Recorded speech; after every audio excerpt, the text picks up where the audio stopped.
So ito na yung sa entry. Inisa-isa muna namin, tinitingnan namin kung saan talaga may leak to.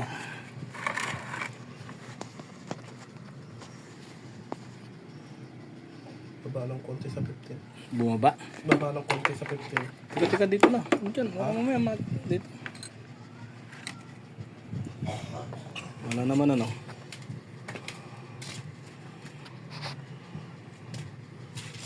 walang sirang compressor. Walang leak. Wala akong nakita dito eh. So good ang compressor, walang problema, walang leak. So wala nang duda dyan. Sa iba naman kami magtitest. Isa-isahin naman namin yung condenser. Tapos pag wala sa condenser, evaporator. Titingnan namin lahat yan. I-repack na rin natin yan. Kulay kalawang na yung grasa dyan. Sige, repack na rin yan. Tatanggal din naman eh.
So titigil muna namin to kasi dumating na yung pyesa ng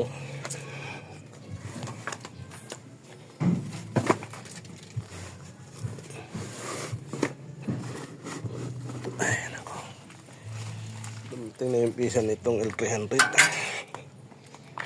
at yun ang gagawin muna namin ngayon para matapos na to.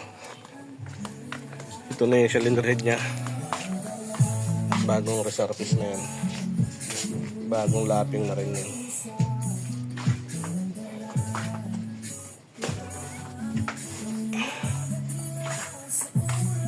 So ayun, nalinis mo na yung condenser na.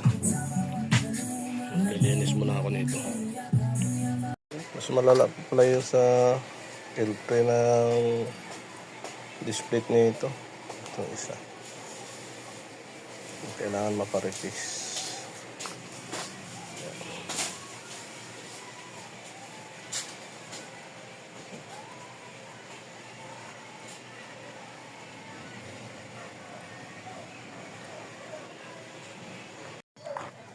So ito, nakalas na namin lahat, pati yung mga damper na ito.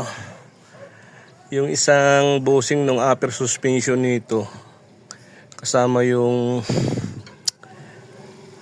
bar niya, sira. Kaya tinanggal namin yung upper suspension niya. Dahil may papalitan, pati damper, tanggal. Baba, taas, naka-change oil na rin yan. Pati yung pitman center post niya tinanggal na. At ito ngayon yung mga sira niyan.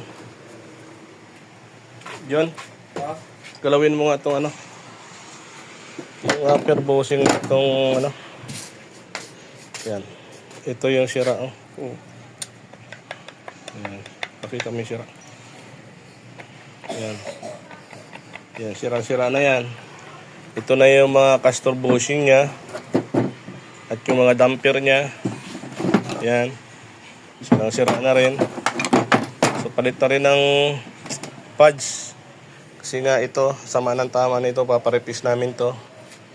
Ito titingnan ko magagawa nito kung may makikita may bearing nito. Kung wala, so re-repairin na lang ulit ito na para tumigas tong center post na yan. Tinanggal kaliper, dahil overhaul na rin yung mga kaliper na yan.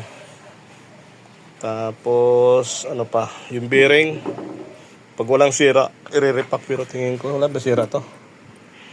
Walang tama mga bearing. Wala naman. So, repack lang muna lahat yung bearing nito. Okay, yun yung sa L3. 300. So, kailangan na natin ng budget dyan para mapamili yung mga gamit na yan. At madalas sa machine shop, alanganin na. Lunes na yan. Sige na, tanggalin mo na yung yan para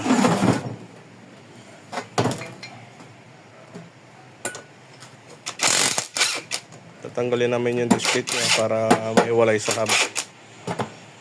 Okay. Ito yung sa L300 na gamit na dapat tayo sinaalis kami ngayon magsiservice. Ito naman yung sa Altis. Tapos yung mga parts niyan ng Altis at saka ng L300 andyan. Hindi pa kumpleto lahat yan. Mayroon pang walang nabili dyan. Okay. So dahil umuulan, ito naman ngayon titirahin namin yung L300 na doon sa van. Linisin na namin yung parts. Magre-repack na kami ng mga bearing. At magpapalit ng repair kit na itong caliper. Dalawa. Itong center post re-repairin na lang to kasi kung i-bearing pa to, tatanggalin, hahanapan pa kung walang makuha. Tapos tatagalan tayo dyan.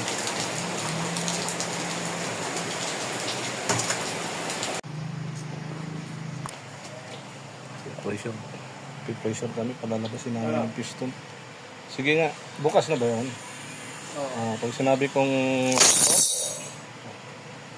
okay, kalawang na rin.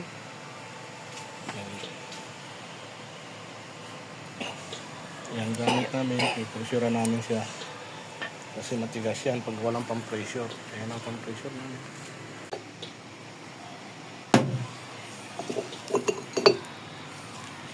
Kalawang na.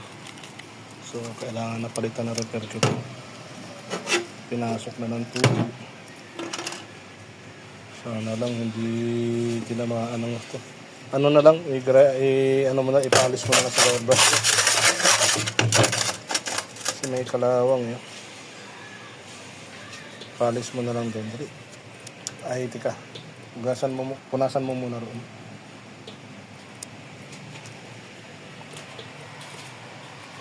Share mo pangalawa.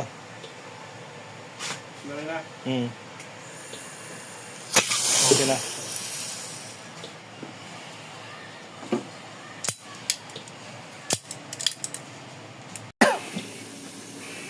Ito na, nalinis na. So, pagka ganitong bagong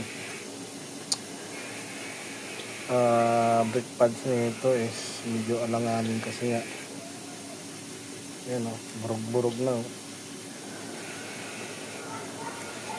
Kailangan papalitan ito. Pag kasi bago yung pads nito, babao ng uso to, papasok sa loob. So aabuti ng seal to. Pero titingnan natin kung kaya pa to. Pero palagay ko kung hindi maganda. Yan o, burog-burog na. Papalitan siguro to dyan. Kasi pag bagong pag bagong caliper, papasok sa loob to Tika, susukatin ko ha. Kung nga saan naabutin pagka bagong. Okay. Itong isa, Itong isa medyo okay pa to. Kasi ibabaw sa dulo na yan eh. Pero susukatin ko pa rin. So sinukat na namin yung pinalalagyan ng seal nito. Ayan, nandiyan naman na. Sukat na sagad. So babasihan natin dito sa piston na to. Pag sagad, so yung labi, tatamaan talaga niya yung butas, ano na yan. Dapat makinis yan, hindi ganito eh. So yung pressure niyan pag tumama rito, maaaring lulusot. Yan. Diyan talaga siya tatama pagka bago yung brake pads. Bagong replace yung disc plate. Siyempre bago rin yung pads. So yan, aabutin. Magpapalit tayo nito talaga. Ayun, aabutin. Nakita mo yung burug-burug na yun? Oo. Aabutin. So palit talaga yun. Dito naman sa isa na to. Yan. Yan, tayapan niya to. Yan. So isa na lang muna ang papalitan natin. Pero meron na rin, no? Aabutin. Makakayanan pa siguro niya yan, ano? Unti lang naman, hindi masyadong ano. Ayun, aabutin talaga dyan, eh. Lulusot yan dyan, eh.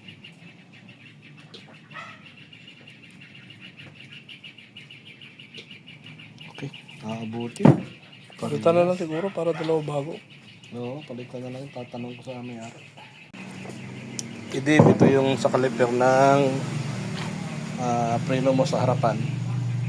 So sinukat ko na yan. Meron na akong video yan. Papadala ko sa iyo. So ito yung condition ng piston mo.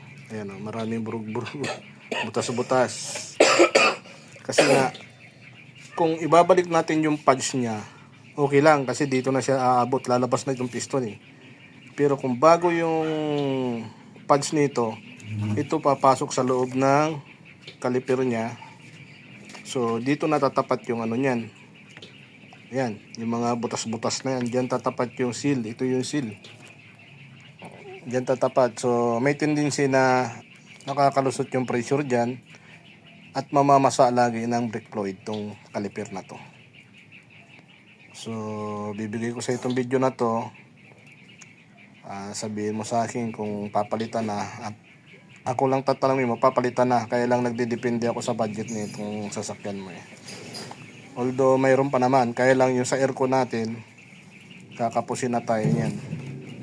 Itong isa mayroong konti dito natatapat, konti lang, pero pinakamaganda nito kasi papalitan, dapat ganito kakinis yan, no? Yung wala talagang tama yung piston. Yan. Pero pagdating dito, ayan na, burug-burug na, butas-butas na. So, decision nito, papalitan, kailangan na ng approval mo. Kasi sayang, pagka ibabalik lang natin yan, bago pa naman yung mga repair kit nito ikakabit ko. Sisirain lang din, gagasgasin lang din. Okay. At ito naman, nalinis na, na-repack na yung mga bearing. Ready to ano na yan, install na yan. Tapos ito, re-repairing ko pa itong center post na yan. Mayroon na rin kit yan. At itong idler nya. So ayan, dahil umulan nga, dito muna kami sa loob gumawa. Okay.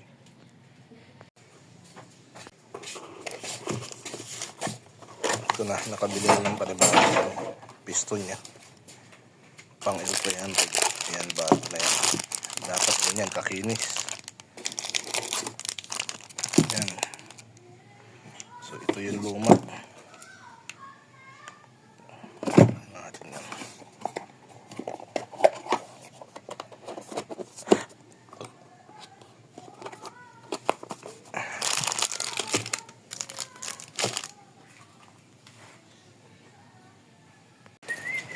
Ito na yung display ng 300 na pa-repiece na. So update lang ito. At mayroon lang ako talagang gustong matapos dyan para tuloy-tuloy na. Itong kay EDB hanggang asin ko pa naman, kaya display Ito halos kompleto na, sa aircon na lang kami magpo-focus. Ito hindi ko pa nare-repair ang dalawang to. Okay. So yan, buo-buo na lahat yan. Naka-ready na lang. Yan. Nakabit-kabit. Yung iba nakabit na doon. Tapos ito na lang binubuo. Caliper.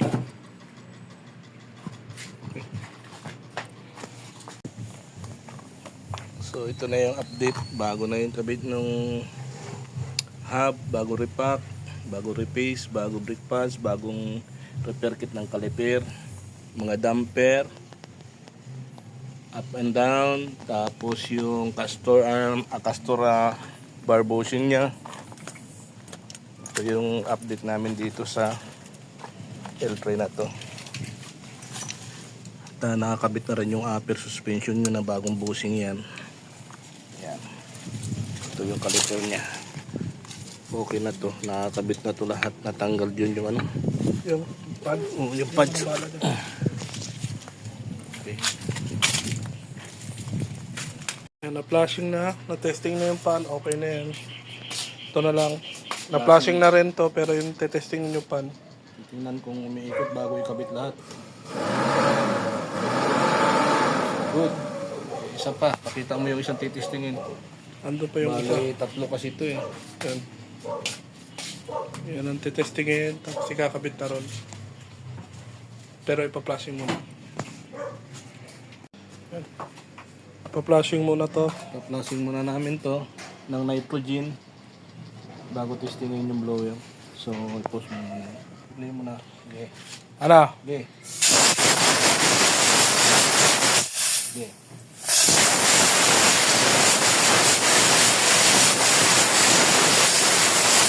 Hindi pa.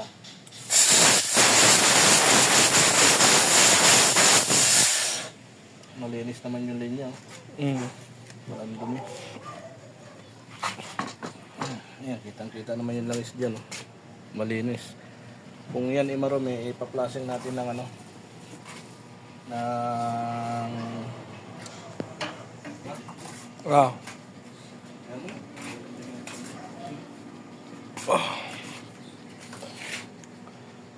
Paano lang titestingin? ha? Pan. O, ano lang. Ayan, titestingin na. Maingay sa mga motor. Ano ba yan?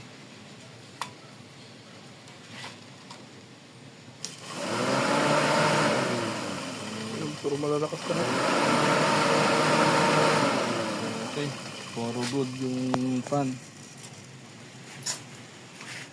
O, magtatanggal ako ng evaporator. Kahit ako na ano na ito. So ito, condenser na itong tatlo. Kakabit na ni. Dyan ako naman, ang gagawin ko, magtatanggal ako ng front evaporator nito. Nakakabit naman na yan dyan sa ilalim. Yan. So lahat na nakakabit na halos dyan. Na-change oil na ba ito? Hindi pa, no? Ano ko lang. Na-drain lang. Wala pang change oil. So magtatanggal ako ng front evaporator. Okay. So ito na yung sa oil reveal sa van. Natanggal na namin. So tingin ko walang leak dito eh. Pero ipipressure test pa rin namin yan. Dito ko napapansin sa fittings na to. Dito yung may mga leak. Hindi na kasi maganda yung labi nitong fittings na to. Ayan, oh. Hindi katulad dito may kanal. Ito wala na yung kanal niyan. Ayan. So yun ang maging kaso nito. Titingnan ko kung paano magagawa ng paraan niya na maglapat ng katulad nito yung o-ring. So maaaring dito galing yan. Pangalawa, napapansin ko sa expansion valve yung capillary tube niya. Yan. Ito hindi ito tama. Na basta na lang lalagyan mo ng cable tie. Dapat nababalot ito ng cork tip para makonsentrate yung lamig niya dyan sa loob. Ito kasi nagbibigay signal sa valve na yan. Tinutulak niya yung valve dyan. Habang lumalamig, luminipis yung or ang pressure, lumiliit ang pressure dyan. lalong nag-evaporize yan. Tinutulak kasi yung valve sa loob niyan. So ito hindi dapat ganyan, dapat nakabalot yan. Yun ang purpose kung bakit binalot yan, dahil yung chemical dito, hindi ko malaman kung anong chemical, mercury ba yan. Pag nalalamigan, yung valve na nasa loob, tinutulak niya pasara. So ibig sabihin, habang sumasara siya, numinipis yung pressure, lumiliit yung butas. So yun ang purpose nun. Iwan ko ba sa iba dyan, basta na lang ginanyan, nilagyan ng cable tie na walang balot. Sabihin na natin okay kasi wala siyang holder, pero dapat nakabalot pa rin yan para yung lamig na mapoproduce niya dyan, makukonsentrate niya dyan, tapos magre-react ito liquid papunta dito sa valve para mamumove niya pa close unti-unti. So yan ang purpose niyan. Okay, magpe-pressure test na ako niyan. So lalagay lang muna ako ng tubig dyan.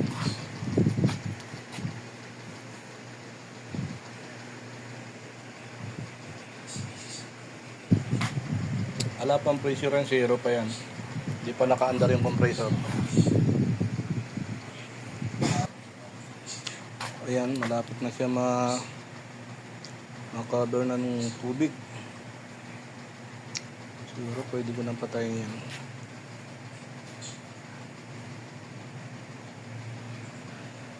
Okay. Kaya ang pressure muna ako. Tumataas na ng yung gauge, tumataas na yung high pressure. Yan ang pinang-testing ko.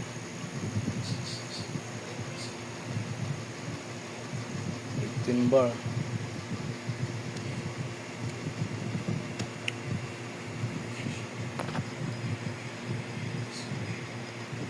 Okay. Ayan, lampas 15 bar yan.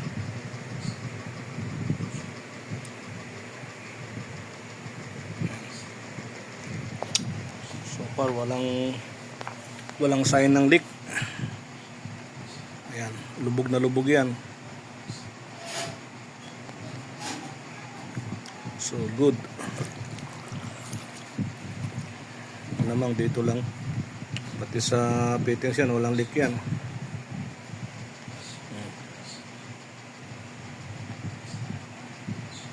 Walang leak. So good. Magkakalibrate lang ako ng expansion valve nito, bawat expansion valve. Dalawa kasi ito eh. Isang front tsaka isang sa likod. So maaaring nagkaroon ng leak to doon lang sa fittings na yun. Good siya, walang leak. Ito yung hindi magandang fittings na. Nag-flat na kasi yung dulo. So titinan ko kung paano ko magagawa ng paraan niya na mau-hold niya dyan yung rubber, yung seal, boring seal.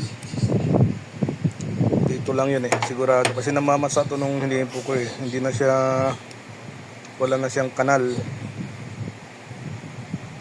Okay, aayusin natin to.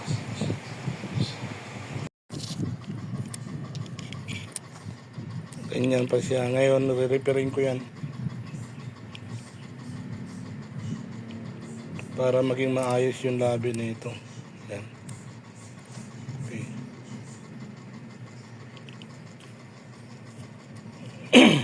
Walang hiyang cellphone to. Kakabuisit.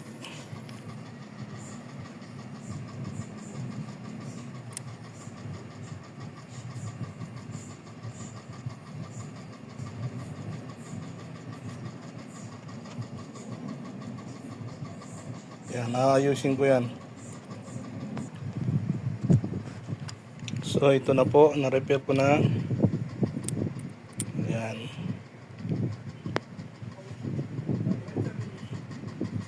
Mayroon na siyang groove, mayroon na siyang kanal. Hindi katulad kanina na flat. Ayan. Hindi yan flat yan. Mayroon siyang naka-chamber, may tapered na.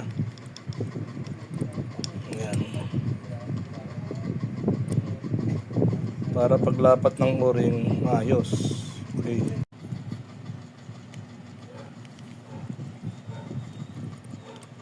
Dapat ganyan.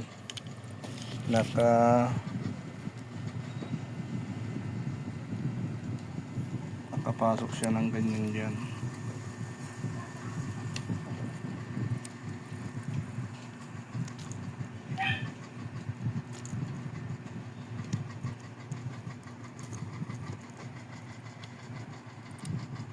Yan, dapat ganyan.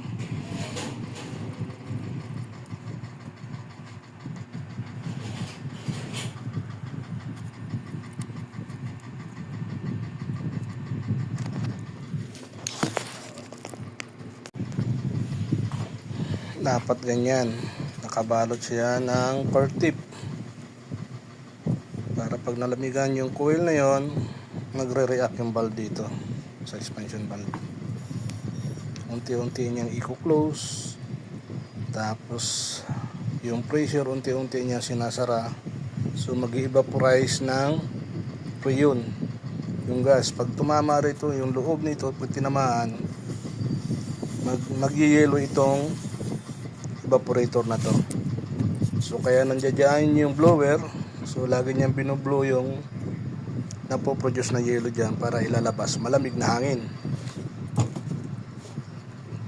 Ganun yun. So ayan, maandar na to. Nababacuum na kami para sa aircon. Na-pressurean na rin. Wala nang singaw.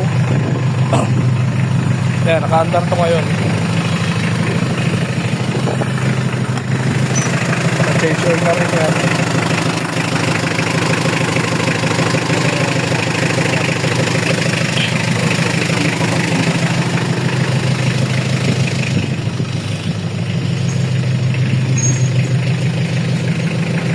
So ayan, naka-vacuum yan.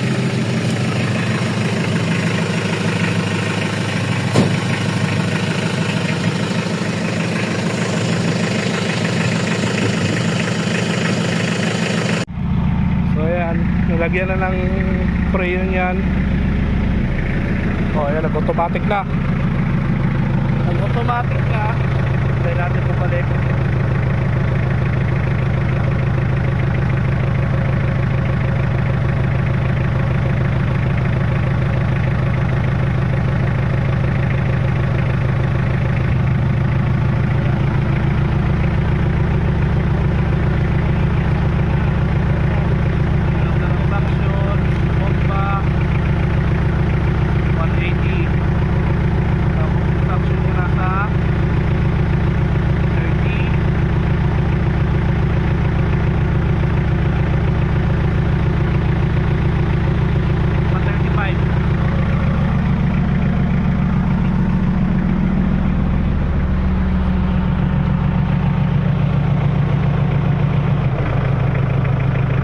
Automatic na siya. Ibig sabihin, maganda ang loob niyan. Ayan mo automatic.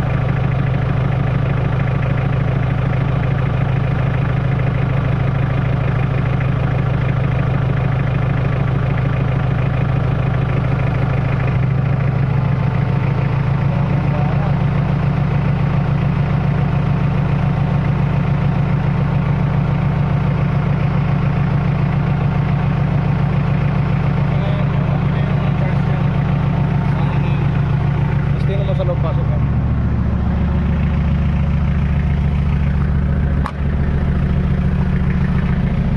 Ay, malamig. Maganda lamig niya.